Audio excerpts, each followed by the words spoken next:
প্রাপ্য বকেয়া চাইতে মুখোমুখি হয়েছিলেন দুজন।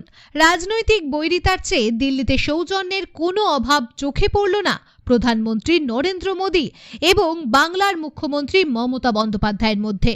বরং মমতার শারীরিক অবস্থার খোঁজ নেন মোদী। নতুন সংসদ ভবনে নিজের দফতরও ঘুরিয়ে দেখান।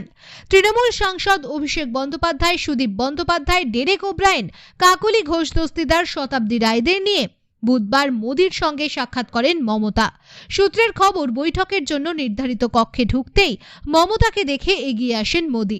প্রশ্ন করেন, 2 মাস তো হয়ে গেল, পায়ে আঘাত লেগেছিল, এখন কেমন আছে আপনার পা? উত্তরে মমতা বলেন, আমি ভালো আছি, আপনি ভালো তো? এরপর বকেয়ার খতিয়ান মোদীর কাছে তুলে ধরেন মমতা। নতুন সংসদ ভবনে এই প্রথম পা পড়ল মমতার, তাই সেখানে মমতাকে নিজের দফতরও মোদী ঘুরিয়ে দেখান বলে খবর। 100 দিনের কাজ, আবাস যোজনা সহ একাধিক প্রকল্পে কেন্দ্রের বিরুদ্ধে আর্থিক বঞ্চনার অভিযোগ নিয়ে দিল্লি গিয়েছিলেন মমতা। বকেয়ার দাবিতে মোদীর সঙ্গে সাক্ষাৎ করেন, জমা দেন মেমোরেন্ডামও। ব্যুরো রিপোর্ট, খবর আজকে। मिनिस्टर के साथ मीट करके आ रहा हूँ। हमारा मेमोरेंडम का कॉपी आपको मिल जाएगा बाद में। Party office they will distribute you.